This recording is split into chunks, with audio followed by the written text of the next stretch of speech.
As long as it starts with a smile on your face, Joseph W., we want to turn our attention to Turning Point. And not a lot of people realize that there is a Turning Point Foundation here at Victor Valley College. Yeah, so, unfortunately, I think we lost a great leader. Yeah. And for some people that may not, like Charlie, I understand you have your own beliefs. Deb and I became strong supporters of Turning Point long before Charlie was assassinated. And we decided to go to their AmFest festival, which they apparently always do right before Christmas, like the week before. And we had bought the tickets. And what's funny about this, I mean, it's not funny, this is true. Deb loves Christmas. She loves Thanksgiving. She loves decorating the house. And I said to her in, I think, February, we had decided to make it a good donation. And I said, hey, we can get some VIP seats and all that. And I said, would you like to go? And Terry, without hesitation, without her saying, I'm not going to be home, she said, yeah. Well, we were gone, I think it was the, 15th, 16th, 17th, 18th or whatever. We drove down on a Wednesday. The program started Thursday, Friday, Saturday, and Sunday. It was over about 12 o'clock on Sunday. We did get invited to a kind of a private dinner with about 150 people with Erica. So we got a chance to hear her, be in a small, secluded crowd, meet some people, and a family, I'll mention them in here, out of Texas. They're screenwriters and apparently very much involved with Hollywood. They purchased the campus that Turning Point sits on today. So the night that we had the private dinner, we were at the Turning Point campus, and it's in Phoenix, kind of, I want to say like northern Phoenix, and there are 6 buildings. Buildings look like they're probably 20,000 square feet. They're like 2-story white concrete tilt buildings, and that is all a part of the campus. And I guess that there had been an ongoing conversation with Erica and Charlie and this family for a long period of time. So the buildings have been bought. The campus will be there in perpetuity. So we went to the dinner on Wednesday night, and then Thursday, Friday, Saturday, we were there, let's say 4 or 5 hours, because what they're really smart about doing is they've got, it's held at the Phoenix Convention Center. I mean, they have 33,000 people show. And the nice thing is that you have 33,000 people that respect each other. Most people are Christian, and you just have a lot of camaraderie. So you weren't looking over your shoulder. There were some protesters out in front. I think there were like 20 of them. But there were 33,000 people there. They had 70 speakers, and they were really smart in how they broke them up. So a lot of places with exhibits, they probably had 100 plus exhibitors that had all kinds of different products that are tied to Turning Point or part of Turning Point, or people that really support the Turning Point deal. But let me go through some of the speakers, and what I will tell you was this. You watch the media, and the media, I'm always flipping channels, whether it be through Fox, CNN, Newsmax, MSNBC. It's no different. I have 6 or 7 feeds on my phone, so the same story will come out 6 different ways until Sunday with 6 different spins. So after the first day, the headlines are that there's unrest in the Republican Party, or there's unrest down at Turning Point, and that people can't get along. And where it started was this. Ben Shapiro was the #1 speaker. So Ben Shapiro comes out and speaks for 25 minutes and says what Ben Shapiro wanted to say. What he wanted to say, and he was going to say it anyway. Well, he was kind of poking at Tucker Carlson, okay? So 5 speakers later, Tucker Carlson comes out, and Tucker he talks about anti-Semitism, and how he's totally against this, and he pokes back at Ben Shapiro, okay? So I don't think there's anything wrong, because I think that the one thing that Charlie Kirk said is that we need to be able to have a conversation. We need to agree to disagree, but most importantly, be respectful. Just be respectful. So the next day, we come, and one of the major speakers, I don't know, 5th or 6th, is Steve Bannon. Well, for those who know Steve Bannon, he just says it the way it is. So who does he go after? He goes after Shapiro and Tucker. Okay, and he basically lays them both out.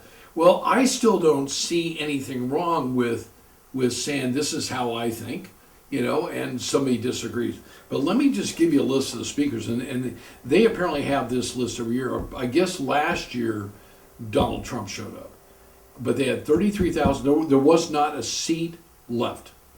Okay, so we had Vance, Vice President Vance.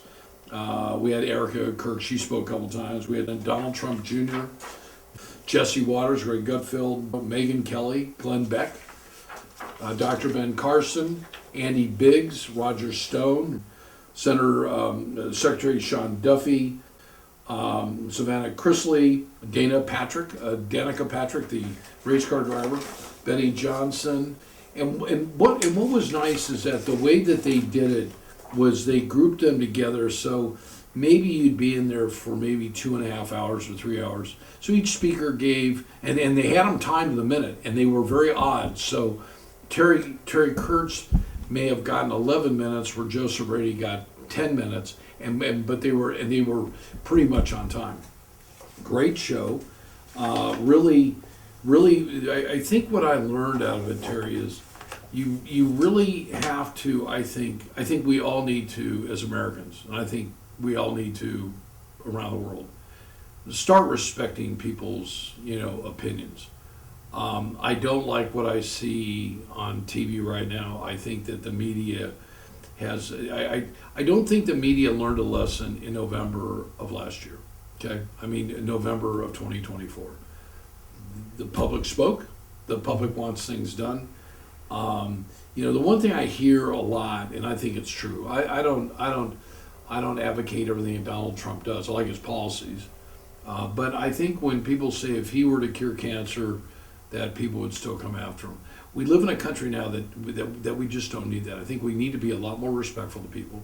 I will say this for some of my clients and for those that watch this.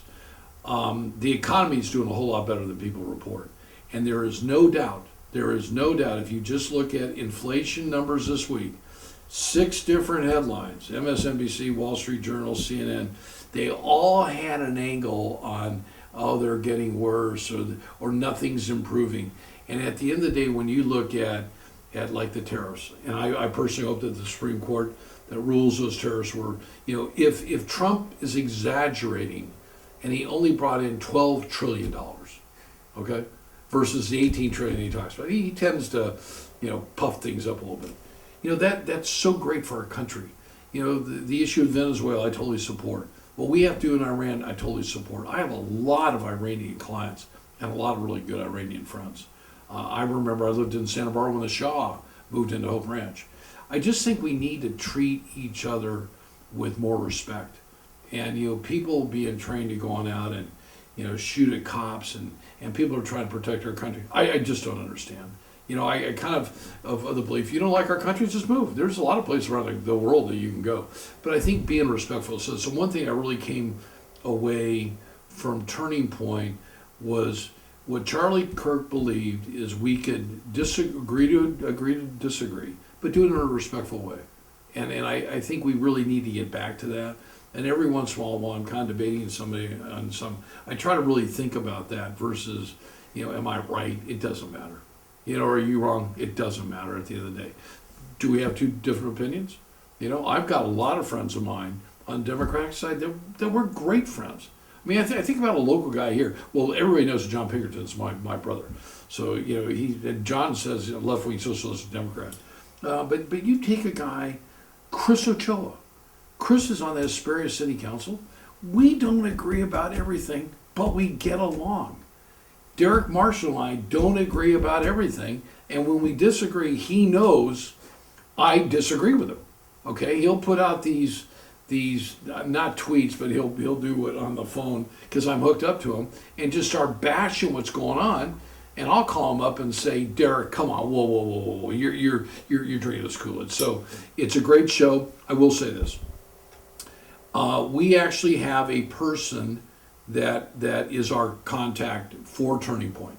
And yes, the college does have a chapter, and Deb and I are just, we're incredibly grateful to Jennifer Fowley. She is a partner at the college that have championed this. She's on the faculty. and we've offered to help them at any time they need. We have a person that oversees California, and she's the point contact for California, and her name is Jasmine Wilson. Just an incredibly nice lady. Jasmine, I want to send this thing to you, and again, Deb and I can't thank you enough for the courtesies that you showed us. What I want to do, Terry, is this. On the next time that we meet in the next month, I want to do a shorter segment of this, and I want to put it out to 7,000 Southern California brokers, 500 on up here, 3,500 people that are VIP up here. I want to share this so that people, if they want to join Turning Point, they want to just get if you want to get, if you need some help at Turning Point or introducing to Jasmine, feel free, Terry, put my name, my cell number, and my email, because Jasmine is she's a delightful lady. We really enjoyed the time we had with her, but we told her go spend time with other people from California that you're trying to cultivate. They're trying to cultivate long-term relationships, and I'll tell you, we were so impressed with this event that the next time we update our trust and stuff, we will definitely make some changes. I just like what they stand for, and I think that they're trying to make this a better place to live, work, and play. So thanks.